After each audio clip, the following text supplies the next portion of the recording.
Hello friends, I'm Kayla. I really wanted to spin in. I don't know if that's like a fun intro. Definitely not if I talk through it. Today it's time for a chaotic book haul because when I film a book haul, and it has been months, as it often is, are you crooked? I have to walk around my house, poor me, I have to walk around my house, I have to look at this bookshelf, I have to look at the other bookshelf, I have to go in my closet, I have to look at my dresser, I have to check the mail. I figure out all the books that I've bought since my last book haul. I have to rewatch my last book haul to figure out what I haven't talked about yet.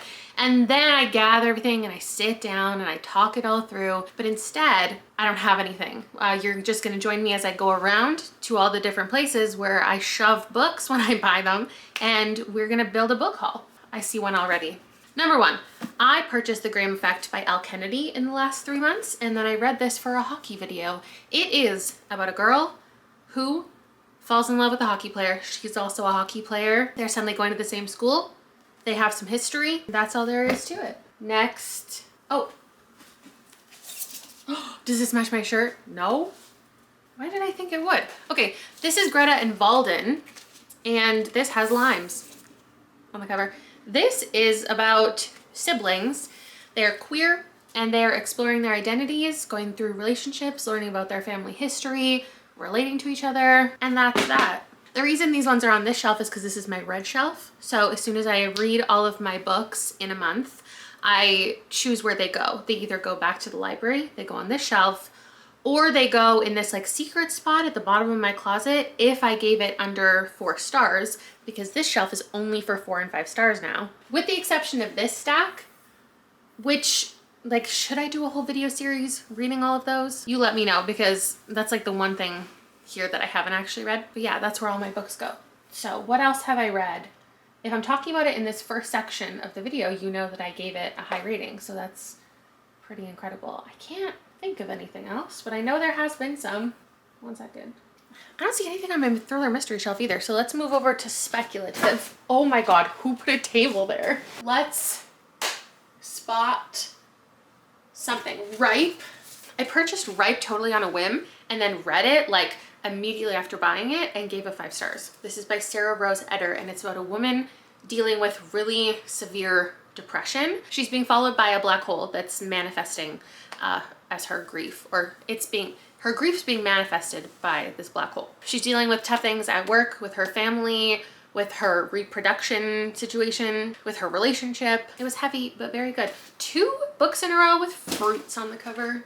Oh, I bought Fantastic Land. I actually have 2 copies of Fantastic Land because I bought one 6 weeks later. It still hadn't arrived, so I emailed them and they sent me a new one, and then, as it always happens, the next day the other one showed up. This is a thriller, a series of interviews from people who were stranded at this amusement park, all of the employees, once a hurricane arrived, and how they started killing each other. What's next? Oh, there's another one over here. The Husbands by Holly Gramazio. I think this was in April, so that would be probably around the same time as my last book haul.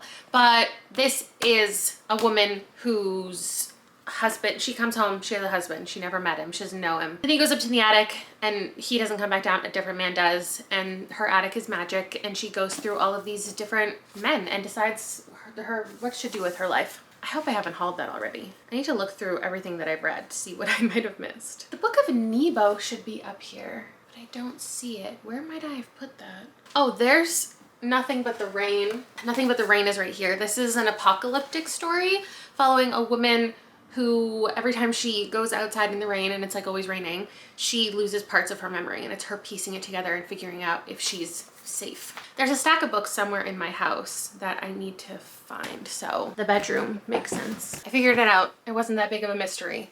My dresser is just where I throw everything. You know how some people, you have a drawer where you put everything, or I don't know if it's just me, but if there's a chair in a room, it's just gonna start getting a pile of clothes on it. For me, the dresser is just where I pile whatever. It doesn't matter what it is. Library books, things I want to read, things I plan for videos. It gets chaotic, and apparently sunglasses and more glasses. Okay, but this stack was because I was gonna film a TikTok for my quarterly favorites. but I haven't bought any of this. Is not relevant to the book haul except for this one. This is the Blue Book of Nebo. Somebody commented how to pronounce this author's name and now I can't remember, so I don't want to butcher it again. I pronounced it Manon, but that wasn't right. I think I was just thinking of oh, you know what I was thinking? That Craft. You know the girls from The Craft? They like worship Manon. That's what I was thinking of. I don't even know if that's how it's spelled. But this is an apocalypse story of a woman and her son and survival after nuclear devastation. There's definitely some other things that I've bought recently though. I have this one that I've never showed you. It's Sharks Don't Sink, Adventures of a Rogue Shark Scientist by Jasmine Graham. It actually doesn't come out until Tuesday, but my pre-order arrived. And this is nonfiction, exactly as it sounds. I have Does It Hurt by H.D. Carlton, which is a shark dark romance. She's not in love with a shark, but things happen with when the sharks are around. Oh, it's disturbing. I recently bought Untamed Shore. There indeed is a shark on it. I actually don't know if I'm going to read this for the vlog because I don't think... Let me know how much of the sharks are in it because I know it's not a shark book, but I think it's something. There's a little bit about being in an area around sharks. So let me know if there's actually anything about sharks. And then I bought Jaws. I got the wrong edition. This is not the one I ordered, but that's okay. Do you know what Jaws is? It's a shark book. I can't remember if I hauled this one last time. It's Magical Realism, Essays on Music, Memory, Fantasy, and Borders. It's one of the prettiest covers I've ever seen. This might be my favorite cover of the year, I think. Like, there's even a hand. That is my shit. You saw me purchase Horror Movie, I think, in a recent vlog, and then I read it, and it's about... It's not like a horror book. It's horror adjacent. It's about a guy who was involved in the making of a horror movie that never actually came out, just a couple scenes, and people wanting to remake it now, but everybody else from it has died. I already hauled that one. I already hauled that one. I don't know if I ever hauled Woodworm. This is by Layla Martinez, and it's about a house that is sentient, and it's like a dark fairy tale vibe about all of these women. Hauled that. Have I hauled this? Zombie Sharks with Metal Teeth? I might have hauled it in a vlog, but not an official haul. So this is by Stephen Graham Jones. It's a short story collection. One of the stories is called Zombie Sharks with Metal Teeth. Guess how many sharks are in that story? 0. Talking about Stephen Graham Jones though, I have this one. I Was a Teenage Slasher. And it's about a guy. It's like the confessional of this guy who I guess killed people. For it being a book club pick coming up in August, I should know more about it. A novel love story by Ashley Poston I just bought on the same day that I bought this. And it is like a girl who goes into a book. How does that happen? I read this book a really long time ago called Dreamology. I don't know if anyone has been following me long enough to remember that I had a little book club on like Instagram. Was it on Goodreads? It was like a bunch of girls and they invited me and then I made the logo, and I remember us reading Dreamology and one of the girls made like a bookmark and I might have it somewhere still. But that was a story about a girl going into a book. No, it wasn't. Hold on, come down here. What am I thinking of? Did that author do another book after that one that was about being in a book? Because Dreamology sounds like it's about a girl being in a dream. Oh, she wrote literally after that and I didn't like it as much. And it's about a girl who writes a book and somehow she ends up in that book. And I feel like this is that, but the adult version, and I'm really gonna like it. She goes to her book club's annual retreat. Hey, we were just talking about a book club. I can't remember what it was called. Maybe it's still running. I think it had the word society in it. Unbound, no, what was it called? The Bookbound Society. Oh, I am still following it. Do they still do things? They haven't updated since 2020, but I also don't remember like when I left or when it ended. What a fever dream. Speaking of dreams. No, speaking of books. She goes to an annual retreat and then her car breaks down and the place she stops in is a quaint town that feels like it's right out of a novel because it is. It's a town from her favorite romance series. So she like is in a book or is in the universe the book exists in, whatever. Can't wait to read this. Nobody's negative reviews are gonna sway me. I feel like everybody's been hating this book. And then lastly, because everything else up here is a library book, I have Middle of the Night by Riley Sager, which is about a guy whose friend went missing when they were kids, and now as an adult, he's coming back to town to solve it, and maybe other mysteries. I don't know. Again, it's my book club pick, and I don't pitch it well because I just don't like knowing too much about things before I go into them. So we did the red shelf, we did the messy dresser. Now there might be some things on my TBR shelf. The only reason something should end up here is if I've read the first chapter of it, and I haven't done any videos lately where I'm updating the shelf. So I think there's only maybe one thing. We've got The Midnight Feast by Lucy Foley. I read the first chapter and I didn't like it enough to read it for Summerween. Is my AC blowing right into the microphone? Come over here just in case. New angle unlocked. I've never filmed over here. How exciting is my life? This is a luxury resort on opening weekend. The founder, the husband, the mystery guest, and the kitchen help all have perspectives we're reading from. Everyone there has an agenda and a past, but not everyone will survive. That intrigues me for sure, but I don't know when I'll pick this up because I haven't heard great things about it. And as you can tell, negative reviews can sway me away from thrillers, but not romance, because I don't think I really have the normal romance taste. And also I don't know my romance taste. And also my taste isn't consistent. Let's go to the closet. I don't want to. You don't really need to see in here. Let me clean it up first. Okay, this is just the stack that's on the floor. That's everything that I don't give 4 or 5 stars. And it's everything from the entire year because I'm holding on to everything for me to do all of my wrap-ups. And at the end of the year, I will donate everything that's in the closet. But there's only a handful that I actually bought and read in this quarter. We've got 27 Minutes by Ashley Tate, which if you remember, I purchased twice. One from my local used bookstore, and then again, same copy that I donated by accident from the library book sale. This is about a car accident and the girl who died, and then 10 years later, everyone talking about how she died. My goodness, it was boring. I bought Mindfuck reluctantly. This was like $40 if I'm remembering correctly, and I didn't like it, but I think I highlighted and stuff, which was a mistake because I do want to give this to someone else who will appreciate it more than me. It's about a girl who has been horrifically treated, endured really horrific assault, and she wants to get revenge on the people who allowed that to happen or were directly involved. But while that's happening, she falls in love with, or she's lusting over a cop-like figure. I can't remember exactly what arena he's in. I bought Immortal Pleasures by V. Castro in the last couple months. This is one of my least favorite books I think I've ever read. It's an Aztec vampire, but it's just not the vampire story that I was looking for. Hauls are not supposed to be reviews, but here we are. Oh, there's a couple. Okay, we've got Story of the Eye by George Bataille, which is scientisty people. No, that's this one. Coy Matre. I read these at the same time. Scientisty people decapitating people to learn about the afterlife. This one is just a depraved sexual story about a couple teenagers and the things that she wants to sit on and insert inside herself, including eyeballs and bull testicles. The Fake Out by Stephanie Archer is my other hockey romance. She's a physiotherapist. He's a professional hockey player. They fall in love. They have a lot of sexual encounters. Title Creatures by Shauna McGuire sadly is in the closet. It was not my favorite. This one I'm gonna keep because it's part of the series.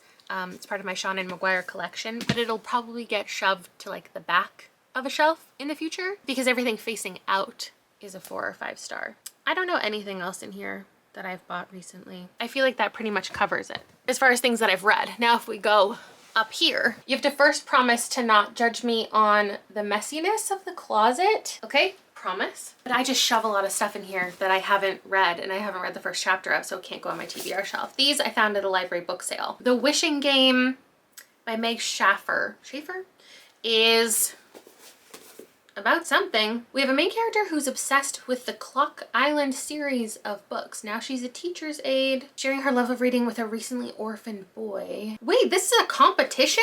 The author of the books quit writing, but now he's resurfaced with a brand new book and a competition. To win the game, Lucy must contend with ruthless book collectors, wily opponents, and the distractingly handsome Hugo, illustrator of the Clock Island books. Maybe I knew that because I do remember looking through and seeing this book on the Goodreads Choice Awards. So if there's a clip out there of me reading the synopsis of this and being equally excited that there's a competition, my bad. Sometimes I forget things. And then I purchased The Glutton, which is by A.K. Blakemore. And this cover is like beautiful, but also really creepy, right? So I had to have it. It's historical fiction in France. We're in a hospital and our main character has to sit with a patient who always must be watched. The rumor is he has eaten a golden fork that's killing him from the inside. And he has done monstrous things to satiate his appetite. Oh God, that sounds great. Gothic vibes. What else? Next, we've got a romance, Only for the Week by Natasha Bishop, which is a girl who goes to a wedding. She's like the sister of the bride, but also the ex-girlfriend of the groom. So her sister married her ex, and there's no like drama. She's just there and she's gonna hook up with another guy in the wedding party and they're just gonna have a week-long fling. This one is Lanny by Max Porter. Do I know what it's about? No, but it's been recommended a lot. This village belongs to the people who live in it and those who lived in it 100 years ago. It belongs to England's mysterious past and its confounding present. It belongs to Mad Pete, the grizzled artist, to ancient Peggy gossiping at her gate, to families dead for generations and to those who have only recently moved here. But it also belongs to dead Papa Toothwort, who has woken from his slumber in the woods. Dead Papa Toothwort, who is listening to them all. That didn't tell me anything about this. Also, who's Lanny? Anyway, on the horror wagon, we've also got We Used to Live Here by Marcus Klewer, which everyone's reading right now. So many people are loving.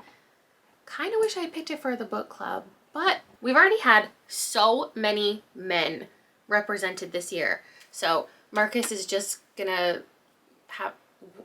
Marcus and I are just gonna have an experience all our own without you involved. But you are gonna watch the video where I read this in a haunted house reading vlog. That's all I know about it. Like honestly, all I know about it is it's haunted house horror and that it has a movie adaptation coming soon, either starring Blake Lively or her production company's in charge of it. Oh, I also know one other thing. That it originally... No, I don't know that thing. Yeah, Reddit. Okay, it was a Reddit post. Like somebody originally wrote this on Reddit and then it got published. Then I have these books, which I don't like the size of, but I think they're ones that people will be psyched that I'm reading. This is The Lies of Loch Lamora by Scott Lynch, which I actually found at my library, which I don't understand how it works because there's like the library book sale. And so all of the old library books go into that rotation and you can go and you can buy them. But then all this month, my library has had this cart at the front of the, like right by the doors, just stacked with all of these books that are also for sale for $2. Actually, this might have been one and I just saw it and I grabbed it because I think I'm gonna read it. I also found Special Topics in Calamity Physics by Marisha Pessel, which I am interested in reading, and it was at my local used bookstore, so I grabbed it. What's the plot of either of these? Don't know. This is the Gentleman Bastard series, and there's a guy with a sword. And this one, she found her teacher dead, hanging by a piece of electrical cord. We have a character named Blue. Blue Van Meer is a student of books and can't let a mystery go because all her life puzzles, both complicated and intricate, have littered her past. Her mother's death in a car crash, a childhood spent roaming from town to town, her dad's serial affairs. Are these the fantasies of a teenager, too lonely or too clever for... I don't even understand what this is saying. It's a mystery. Oh God. Okay. Is that it? Oh, I see another book. This one's funny because, sorry about this angle. My bed is right here and I can't get the tripod any shorter. This one's funny because I bought this triangle thing and it's supposed to be the book that you're currently reading, right? But I've read like 20 books since starting this book. In fact, it's actually dusty. That's how long it's been sitting here. How horrifying. And I'm on page 46. It's called A Good Year by Polis Loiseau, and I don't know what it's about. I still don't really know what it's about 46 pages in, which maybe is why I didn't continue. It's a bunch of it's one story, but it's going through time, like counting down to going through all the days of Christmas. And there are these creatures that I don't know enough about to tell you about, and also that was a month ago that I started it. I was gonna read it for a video and then it just didn't intrigue me enough, so I swapped it out for something else. And I still wanna finish it, and it's not that long. Okay, we have one more place to go. Back out here because my book of the month just arrived. I don't order very often. I have like a cart full of stuff, and I guess how it works is you have to pick in order to get a box. Like, they have a whole bunch of options. You can buy like a ton of stuff that they've had for years, but to get a box, you have to pick one of the things that they have as their book of the month, and then you can put on extras. So I have had these two books sitting in my cart as maybes for a while, and then I realized I couldn't just buy them, and I had to wait until the book of the month was one that I wanted, and then I could have these. So these are the two that I have been back and forth if I wanted, but I didn't pick them like in their respective months because I didn't feel confident about them like right when they were coming out. But I since decided I wanted One Perfect Couple by Ruth Ware, and then I read this in a video and then my box just arrived and I don't like it that much. So unfortunately it's gonna go in the closet or to my mom's house. But it's about a couple who goes on a reality TV show, and then a storm arrives and people die and people are injured and people are fighting over supplies and resources. Then there's this one, which people have been telling me, no, not me, they've just been saying, like, is not as good as the initial hype. So this one, How to End a Love Story by Yulin Kwong, came out and a bunch of people were hyping it up. Obviously it was picked by book of the month, so some people read it, loved it, and chose it. And then people got it as their book of the month and they were saying it's not actually that great. And that made me want to then read it. This is about two people who are writing a book, a movie, a TV show. Basically all I actually know about it is he hit her sister with his car and then she falls in love with him. He's a screenwriter and she maybe gets the opportunity to work with him, or he gets the opportunity to work for her, something like that. Obviously it's going to be a really messy dynamic, but I think it sounds like fun. And then this one I picked as my book of the month, The God of the Woods by Liz Moore. And since picking it, oh God, this is long, 450 pages. Since picking this, I have gotten so many messages and comments about how I need to read this book. Ever since the cover got revealed, I just fell in love with the idea of me reading this book and loving this book. Like, it's a pink, slimy, gross, blood adjacent drop. It's so like intriguing. And it's like a literary thriller about a camper, a 13-year-old camper who goes missing. But also, like, a decade ago, her brother went missing from the same camp, or just missing in general. I don't know, but I've heard it's just like very multi-layered, very interesting character studies. And the synopsis itself says it's ambitious and wide-reaching. So I think people are recommending it to me for like reasons. Like either it's shocking or it gets weird or something. And I can't tell you, oh, here's why it might be ambitious. Look at all the timelines that I just noticed that we're gonna go through. I am so intrigued by this that I truly can't wait to give it a read. So that is it for my book haul, I think. Well, I mean, it is the end of the video. I don't know if that's actually everything that I bought in the last couple months, but we walked around together, we gathered everything that I noticed, which is what I typically do. I did my best, I shared things with you, and now I ask you the question, have you read any of these books? Are you going to? Which one do you want me to read? Bye, love you, as a friend.